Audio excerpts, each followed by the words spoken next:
Welcome, Dr. Sappington, otherwise known as Rodney to me, if I may, but welcome to the Leaders Who Care series. This is going to be fun just because I know this is going to be fun. So welcome.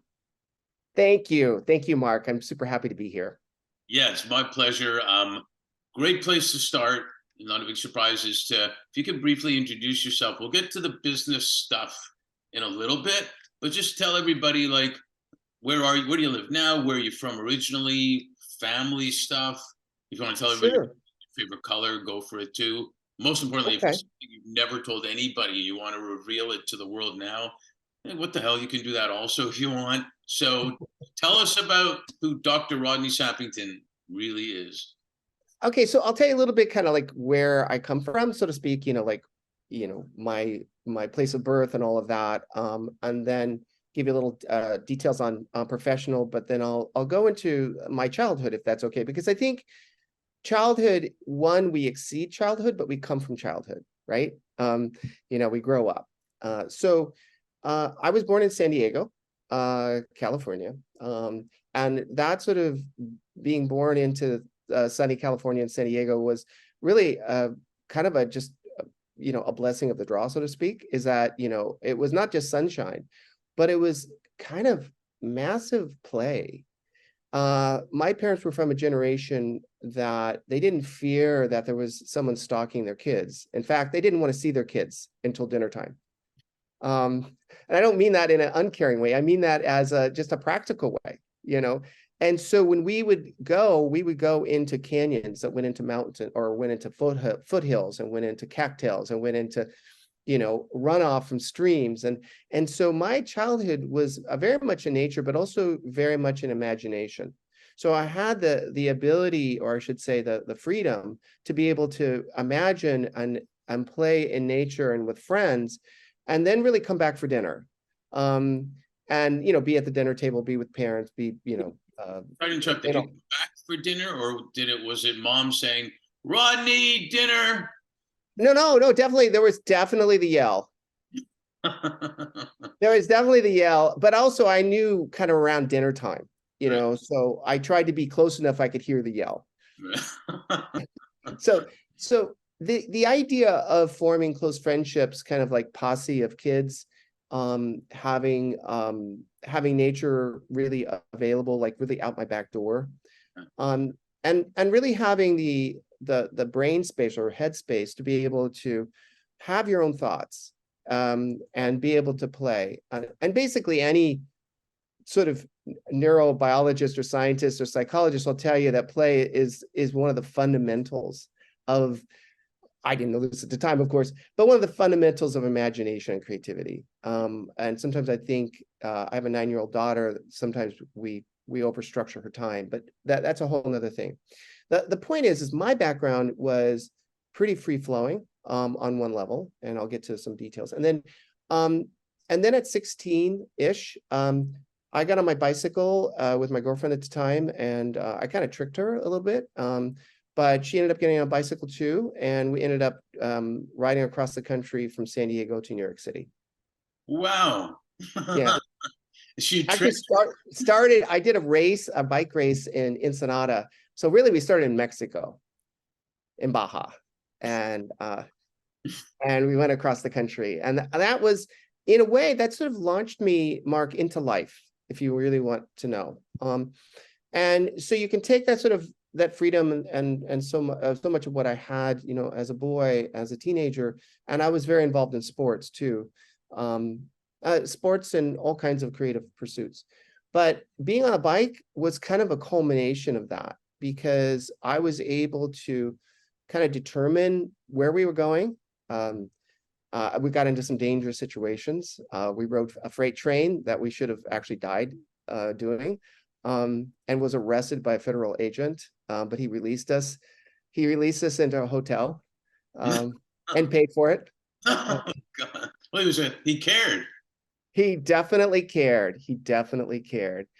We spent many times in churches. They gave us a place to stay. We slept in way too many pews. And also we met people along the way that would literally see us in a grocery store just picking up some odds and ends and saying, oh my God, where are you from? That kind of where are you from question, right? You know, we're in bicycle shorts, we're all like decked out. And this is really, to be honest, I wouldn't say it's pre cross-country touring, but it is pre that going mainstream. So to see two 16-year-old kids on bicycles in Texas, I'm using Texas as an example. It could be Utah, could be other places. But we had some pretty interesting experiences in Texas, I must say. Did you leave your mom yelling Rodney for like an hour and she didn't know where you were? Oh, yeah, well, almost. But you know, by that time, and I say this is another generation, and I wish this generation somehow came back. There was a profound sense of trust and gritting your teeth, hoping that your kids are okay, Right, as opposed to pulling them back, you know, into the fold. They just would grit their teeth and say, I hope Rodney knows to make the right decision, right. you know, and there we are, you know.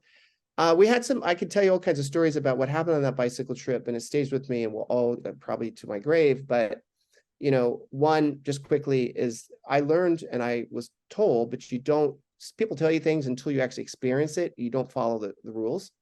So one of the rules is that if you're in the desert, which we were, and we left in May, so it's getting hot. It wasn't climate, you know, influenced yet, but it was getting hot.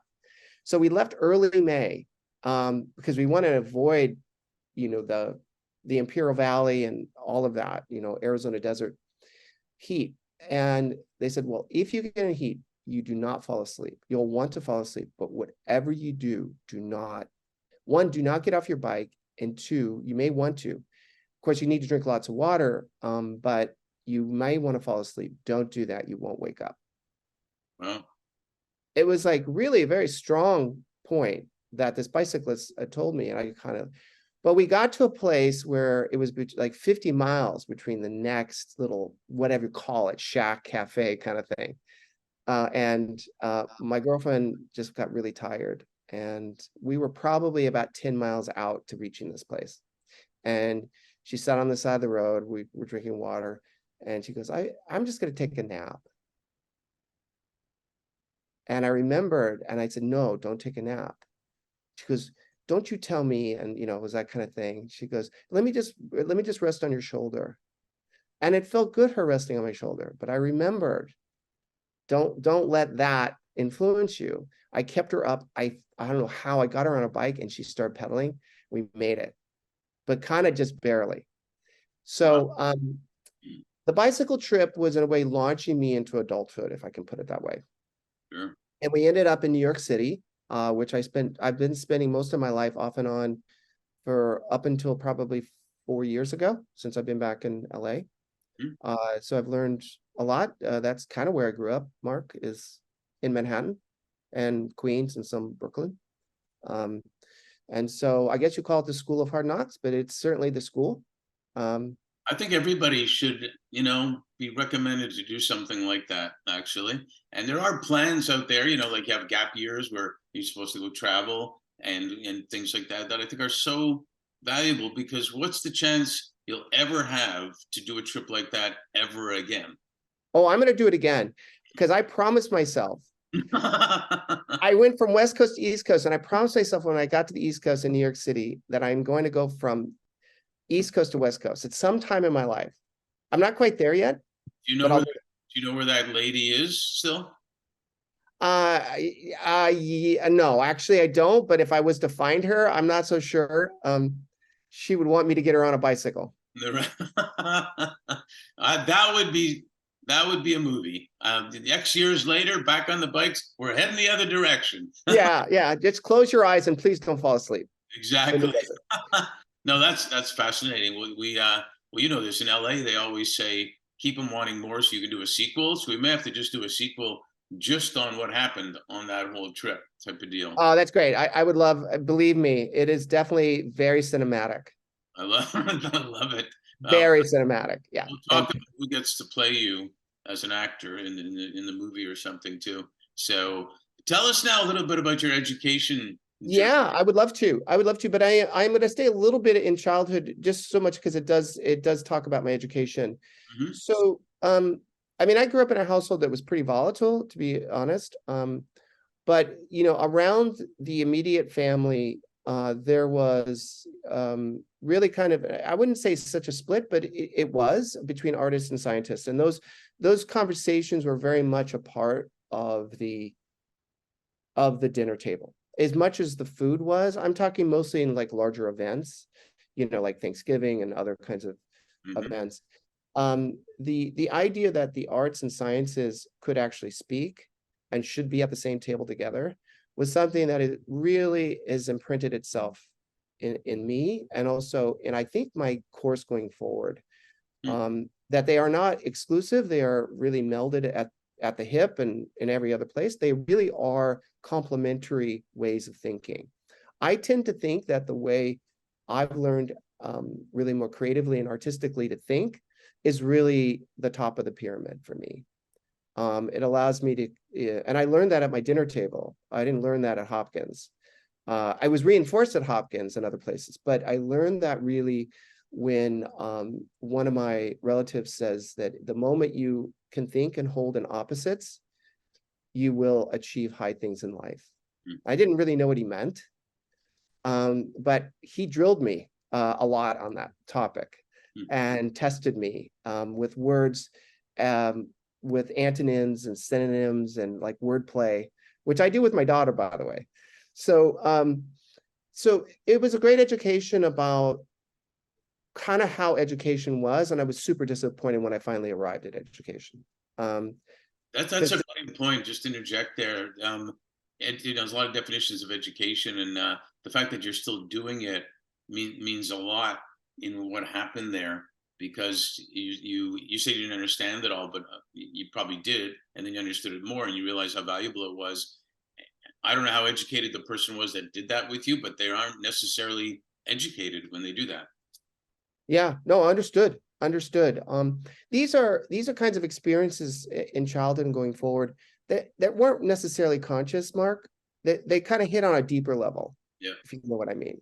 yeah, It's kind of like the dirt under your toes and the sun above you. It's like on that level. yeah. So but going forward, my educational journey really started in the arts. And I got quite a bit of success very, very early in my 20s, and I was exhibiting in New York City. I had work at the Pompidou, the Whitney. I really had kind of a blossoming, and I was able to start a cultural center. I had a wealthy benefactor that sort of came to my side and said, look, I want you to start something that is on an international level. It was one of those projects that burned fast but burned bright. But the scientist side, I should say, of that dinner table continued to call out and say, you can take that, meaning your creative pursuits, and the way you think, and I think you could really apply it in a more useful fashion. And I'm just saying that's kind of like, that was a voice in my head. Anyway, that voice got louder and louder and louder. And I mean, I'm cutting out a lot here, but then it's kind of more of a transitionary thing. I was part of a research center at the New School for Social Research. Mhm. And I kind of hooked my wagon, both in terms of the social sciences, but also neuropsychology. Again, thinking about how I deal with that dinner table, right? Yeah. And different things and blending them together. And I worked very closely, both with a very, very, talk about someone that cares deeply, an anthropologist called Vina Das, and also with one of the most preeminent neuroscientists, neuropsychologists, Marcel Kinsborn. And I walked into Marcel Kinsborn's office at the New School, and he goes like, "Who are you?" He goes, "You're not in the psychology program." I said, "No, but I said, "You're going to help me." He goes, we don't have any more room for anyone." I said, "Can I talk to you?" And so we started talking, and he started really listening. And it was this is of a certain generation of immigrants from Germany, intellectuals that really have made the world what we know it to be today, scientifically. We're talking about the generation of Oppenheimers, Marcel Kinsborn's, um, And he really pulled his chair back and took a lot of time with me to talk about how the brain functions and what is the seat of consciousness. And I was particularly interested in children. And he says, Rodney, I think there's so much we don't know about developmentally about how the children's mind works, but also children that can't speak yet, meaning like babies, like neonates. Yeah. And so anyway, I did a lot of research that also had algorithmic import, looking at baby brains historically, but also looking at how science kind of mistreated babies. And long story short with that was that I got particularly interested is how babies and neonates experience pain. And how that experience was sort of worked out in scientific theory, but also in how the young body was anesthetized and drugged or not, and why. In other words, if you feel that someone is suffering pain, what are the theories on anesthetics and anesthetizing the body that go along with those theories? And they're very tightly connected. So in other words, if you think that someone is suffering, and by the way, pain medication, your opioids and morphine, weren't really delivered until World War II. And the idea that pain was seen as part of the healing process, like you had to like suck it up. And they realized that soldiers, particularly like amputees and people with serious trauma, they healed much faster if you actually reduce their pain. So you could see this was an emotionally charged area for me, but also there was something in my childhood, and I can't really put my finger on it, but I really felt like I was doing research somehow. I wouldn't say speaking for babies, but certainly speaking for mothers in a way, or I should say them, allowing them to speak for themselves. So I did work in a patient group where mothers had young children that had chronic pain out on Long Island. And I learned from others like how they were treated as mothers trying to get pain medications. Even this is decades after some of the history had been, not histories, but some of the theories have been overturned, that you need to medicate, because they actually thought that babies would become addicted. They actually thought babies, the mind, or I should say in this case, the brain, was not melanated properly to actually, melanation is between the hemispheres, that the babies weren't feeling it. And the babies, they were doing open heart, like they're splaying the chest cavity. I'm just telling you the extent of this when I opened that box of history and I looked at, so I learned a lot about that from a scientific standpoint. One, that people really matter and science marches on, but it's not always accurate, but it revises itself. People revise it, scientists revise it. In this case, mothers were revising it. Well, the mothers do know, and as Mother Nature knows, mothers know also more than we think. Yeah, and they were treated still. This was, gosh, back in the late 90s. Mothers were seen as hysterical. Right. They were seen as Historically hysterical. Yeah, yeah, they were seen, but they were like, and you know what they did? This particular patient group of mothers and their children, they hired their own geneticist.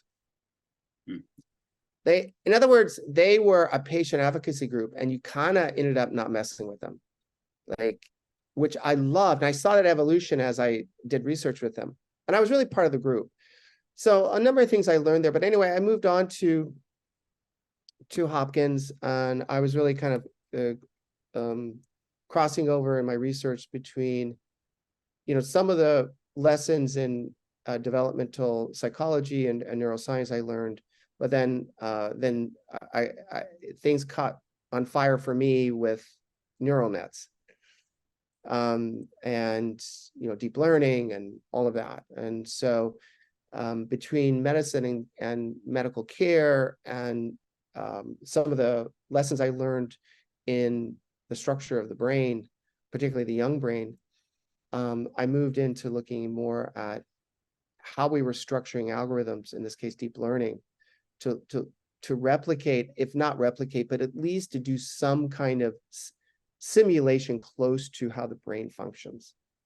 And so that was kind of my bridge over into what was called informatics at the time, into AI machine learning. But the care piece, I mean, the medical care, always really mattered to me. Now, I say in parallel to this research, I was running companies.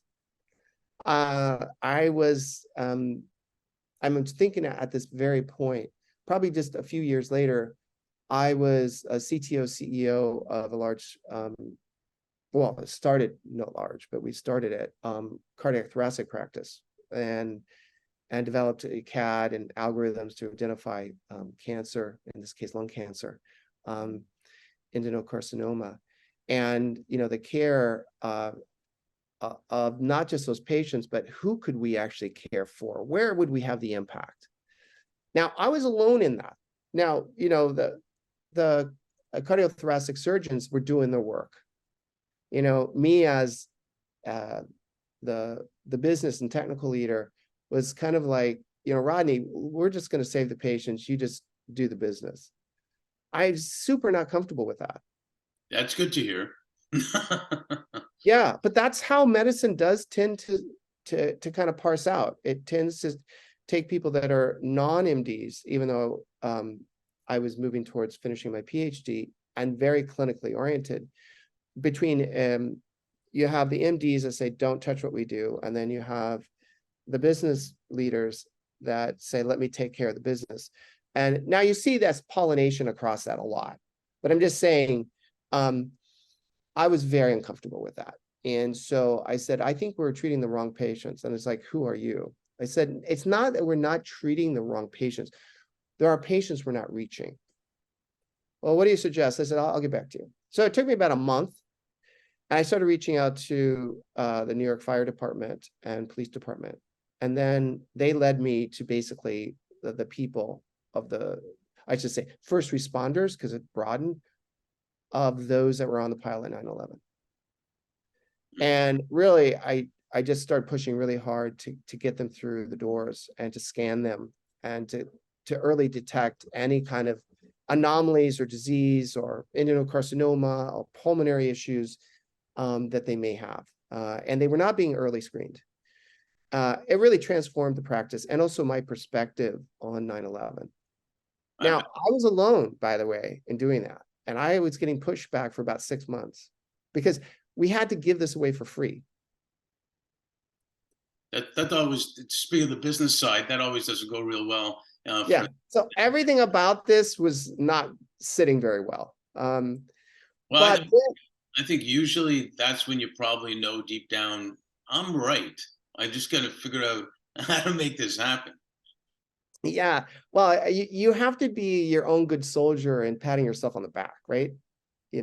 So, but anyway, I learned a lot there in how to early detect and what are some of the steps, both clinically, but also algorithmically, that we could detect lung cancer being the highest mortality cancer worldwide. So it's not a trivial issue. Yeah. And 9/11 was an unmapped, undocumented historical event that never happened before in terms of the materials in the air, people ingesting them in all kinds of ways, but particularly respiratory. So there was all kinds of novel, difficult, dangerous issues that I just thought, you know what, we need to scan for. And so there was a liability issue, and I pushed past that too. So the idea, when you care, it's not always easy. No, it's not. And especially since you have both sides pushing back, the business side a lot of times, and maybe even the science or medical side as well. I got hooked on this show called New Amsterdam that's on TV, and the medical director is a young guy, and his whole thing is, how can we help you? And whatever the issue is, money or whatnot, we're here to help you, period. Now, it is a TV show, but it got the point across about what's going on in the system. And I love the point you made about, you just, whatever you want to do in sports, just man up. If you have pain, just man up. or Right. Right. this, all that stuff. It was just get over it type of thing, rather than, especially mental, which has come to a high peak right now, especially the mental health part of Yeah. everything, that we do have to care, and we do have to listen to how people feel. And I saw, let's get too off track here. I saw a medical guy talk at the building that's called Cure. I know the CEO of Cure, and they had a guy speaking there in New York, and he said that the doctors are asking the wrong first question. They should be asking not where does it hurt, or where that, how do you feel? What have you been eating? What have, that, those type of thing, rather than, well, this hurts, so let me give you that to fix it, or whatever. So it's super intriguing, and I see the thread as you're explaining this too, as to going back to the dinner table, about how you're trying to put science and people and caring together, even way back then, and continuing the thread, and feeling excited and frustrated, probably all at the same time. I do want to ask you, with respect to that, we founded Fifth Element Group on the premise that leaders of all kinds, science leaders, business leaders, can do way better when they are doing good, way better in whatever they're doing, including business. And you stated, and I want to quote this so I don't mess it up. You stated that your goal has been to improve people's lives at the juncture of AI, machine learning, molecular material discovery, climate tech, emerging quantum application, and then focused on developing a set of converging technologies for social impact. Say all that fast 10 times. Mm. Describe how you knew or felt that was important, and how you balanced using your expertise and knowledge to actually make an economic impact, as well as a social and environmental impact at the same time. Okay, so my quick answer to that is to say it's not have I made, but I'm making. It's a making. It's an ongoing process. And also, this conversation is unique for me because I often am just making the next move. Mm-hmm. I don't really know the pattern or the design of my life. It reveals itself over time. Yeah. I would say most of those points I'm making, it's a lot to take in. But really, if you take all those points, what you're really looking at is that we're sitting at an intersection of different technical and scientific innovations that we haven't really put together yet. We have, and we are, but it's not complete. It's a Cambrian explosion. And so those puzzle pieces really, if they're put together correctly, really do drive a better life, a better outcome, better impact. And it's that sort of cobbling together sometimes, often technologies that already exist, but also inventing ways that they fit together, that I think is probably the most powerful thing that we can do as experts, or myself, coming from AI, because AI, machine learning, analytics, informatics, so many parts of that has enabled me, Mark, to really reach across that dinner table. Because I've been able to be in pulmonary medicine, I've been able to be in thoracic medicine, I've been able to be looking deeply into the brain function of neonates. I've been able to help to build diagnostic devices and workflows for adenocarcinoma. I've been able to work across materials. And so it's been that sort of ship that I got on that allowed me, but of course I was open to that. I think a lot of people stop at some point in that destination, or they just drill into it. And of course there's a horizontal piece of this and there's a vertical piece. Like you go deep or you go broad. But I find myself trying to do both, or I should say they just happen. So as my point in the area of clinical, I was just not satisfied with, late stage lung cancer. And so I don't know what my predictions were at that time, but I do know today that I'm a bit more clear on how that impact happens. It really happens with the strength of knowing that teams and people and the people you meet and surround yourself with have consequence. Those that you hire and those that are close to you, that it really is not the technology, it's the people. So one of my big things, I should say, and I've given presentations and talked to people about this, is what I consider to be the new scientist. And it's not so much all those technologies, is how do we build that person?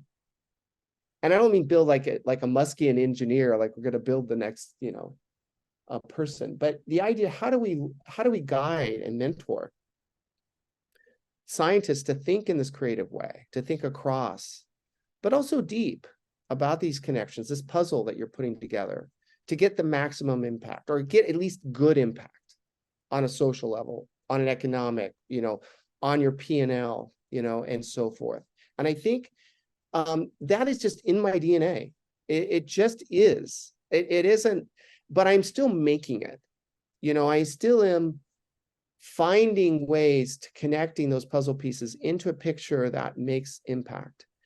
And so right now, currently, I'm very much sort of double down on quantum. Not that I think quantum is an answer, by the way. Not that I think ChatGPT or large language model or generative AI is an answer. I'm not one of those guys. I'm not a technology fetishist. I just am not. I look, I watch, and I try to think, well, what's the adjacent technology? What's the downstream impact? Who are the people, and how do we teach them to learn how to actually drive impact? So I spend an enormous amount of time.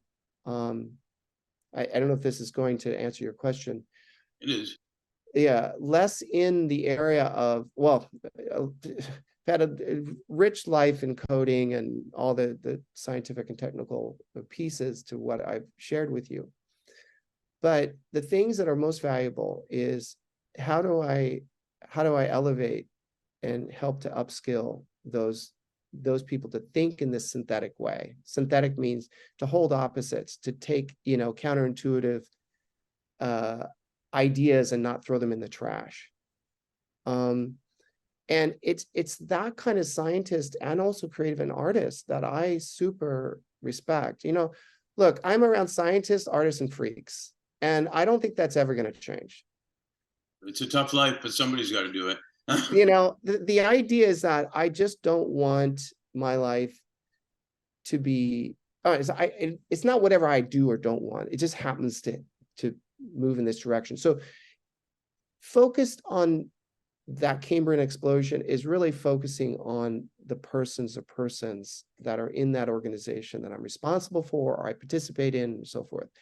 And I think that to me has the greatest excitement and also the greatest potential of what kind of good we can do. I agree, and that leads me into something. A few things I wanted to ask you about, but I'll preface it by saying, the first industrial revolution was about machines. And I'm sure there was a lot of controversy about the machines taking people's jobs back then too. The same conversation basically, and then it went on to now the fourth industrial revolution is about AI and technology and everything like that.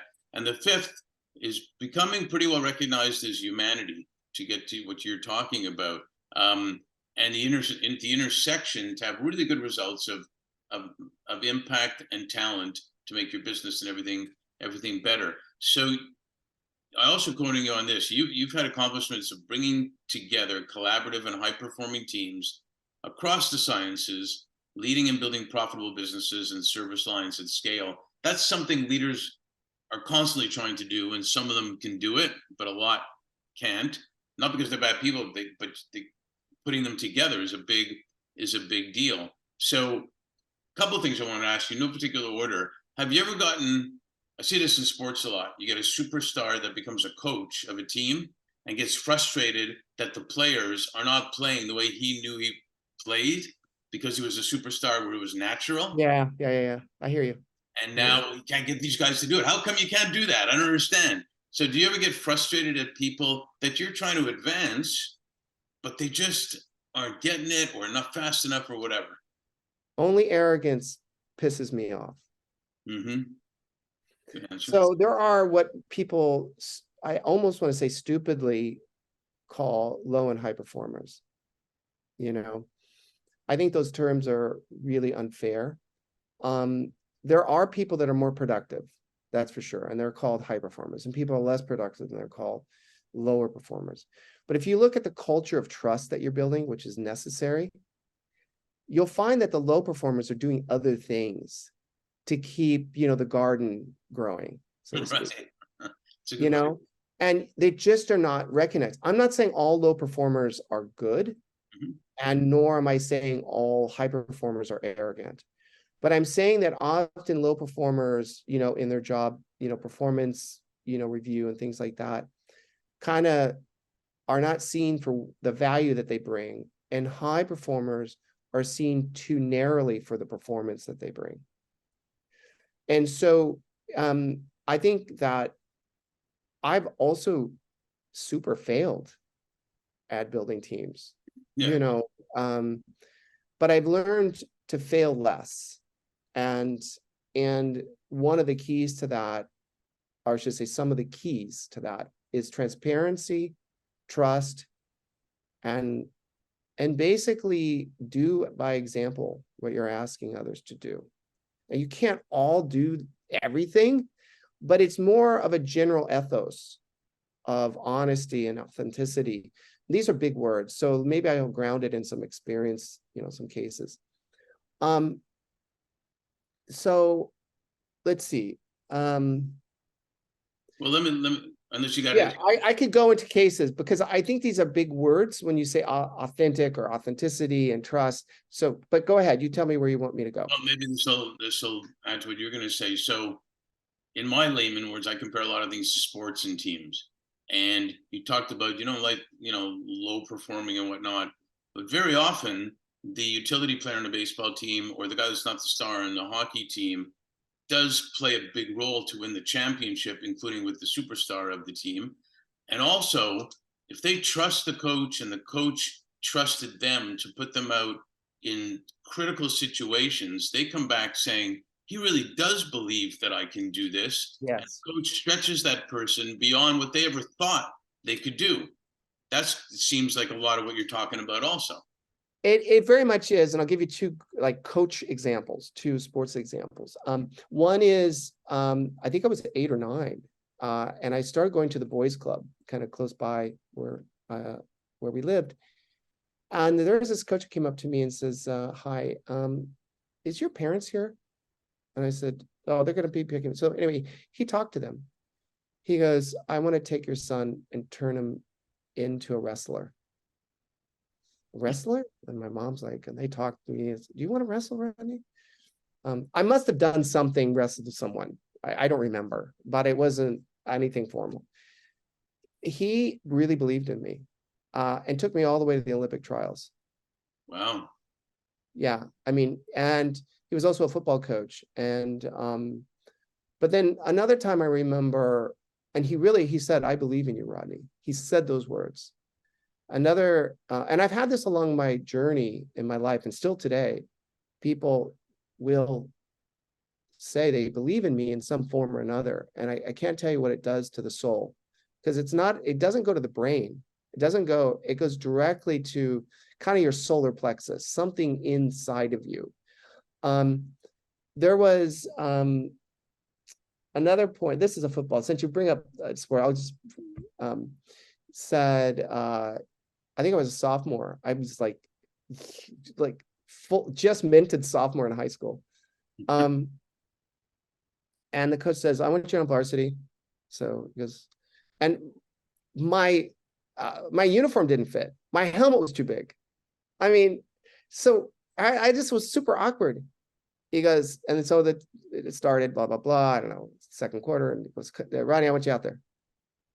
Sappington, he said, "Sappington out." So what? He goes, "Kickoff return." Kickoff return. All these guys are running right toward you. Unbelievable. He goes, "I believe in you. Don't worry, you'll be fine." Of course, they plowed me a few times. Of course. That's the scariest thing. These huge guys are running right at you. No, I mean, you can't do something more scary. Well, there's a couple things, but that's. Well, I mean, in football, like in a high school sense, it's like someone with no experience on the varsity. Yeah, There's one super. thing you could do more scary. That's the punt return because you're looking up, whereas more for the punt than the kickoff type of thing. But they're Oh close. no, I'm sorry. It was punt return. Yeah, that's the worst. That's what it was. It was, but he did put me, that's super true. It was punt return, but then he put me in kickoff. So it was literally seeing the ball, like, you Exactly. know, nah, he did me, man. Well, one thing I wanted to ask you, and with respect to the teams you put together, we do a lot of work in diversity when we create teams for companies, and as you know, diversity isn't just color; it's a whole lot of other things that go with it.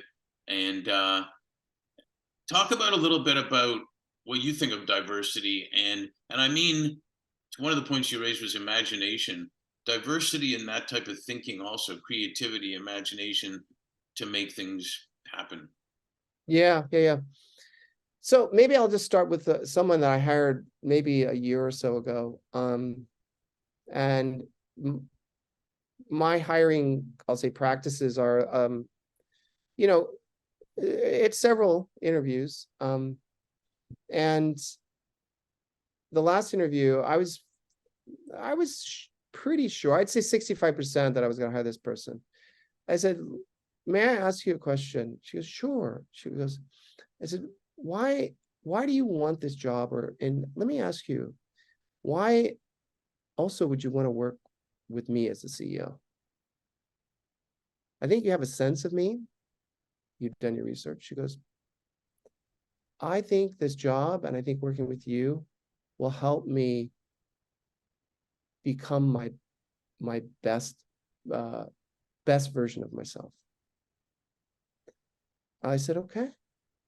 I don't think she was polishing apples. I don't think she was trying to give a comment, but she really meant it. I felt it. And I think diversity for me is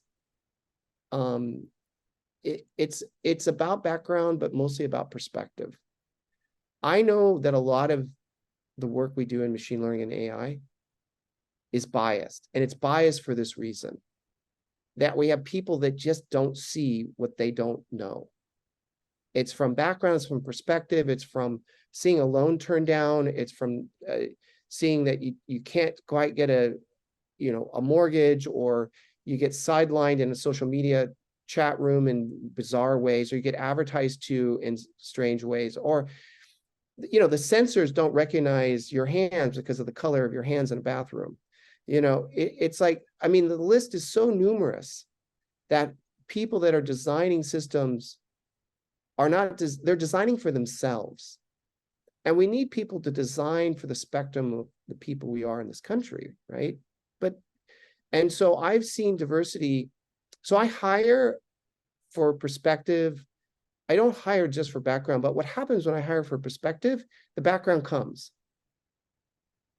Yeah. That's me. It may not for the next person that is hiring, but I listen carefully. And so women compose of a huge piece, generally speaking, and people from all backgrounds. And I would say the best teams on an engineering front have been very diverse. I could just throw some, like, one team just comes to mind. It was Korean, Chinese, Spanish, Moroccan, Russian. I don't know. I think I was the only person that was US based, or originally US based. I mean, I think, and it was just a super awesome team. Now, I don't know if background made it an awesome team. I think they were super top of their class. But certainly their perspectives were different in what they were making. So you find those perspectives, particularly, Mark, kind of working themselves forward and out in the open when you get to product. Like, who's going to use this? That went, at least business wise, that is the end of the or the beginning, if you will, of the road, and commercializing what you have. But the only way you get there, and nothing works 100% of the time, obviously, but the only way you get there is if you do have creativity and imagination as to what that thing, that product, that unit is going to be. The same way creativity and imagination on what type of culture, what type of company do we want to have? What type of team do we want to have? I interviewed an NHL executive once that said, our goal every year is to win the championship, but we know that's not going to happen every year, but that's our goal. Our mandate every year is to have a winning season and a great culture. And Mhm. that's what I call sustainability, actually, if you build. Yes, yeah, yeah. And I think your question around diversity is an important one, not so much of like, what is the head count in a company, but really it's that culture. And that culture, I feel, is far more trusting in my experience. I can just say my experience when there is more diversity. Yeah, no doubt, no doubt. So I have unfortunately a last question here on this Sure. point, which also leaves us room for the sequel. Is a client told me in 2021, he said, Mark, you know, the year 2020 was the year that flew by slowly. And I thought, what a great line, especially at that time when he told me. And now, even now, because 2020 feels like it was years ago and yesterday, all at the same time. With Right. everything that's happened the last 2, 3 years, can you share briefly what you're most grateful for and also what you're most hopeful for? So I think I'm grateful for a lot of things, I have to say. I don't have a poverty of gratefulness. So let me share a few. The greatest. Certainly certainly my family. Um, I think my 9-year-old daughter kind of weathering through, online on Zoom and still being able to kind of catch up and stay in tune with that sort of alienating education. And I'm not saying her school's great, but I'm just saying it was difficult, you know. You said what I'm grateful for, and what was the other question? And what are you most hopeful for?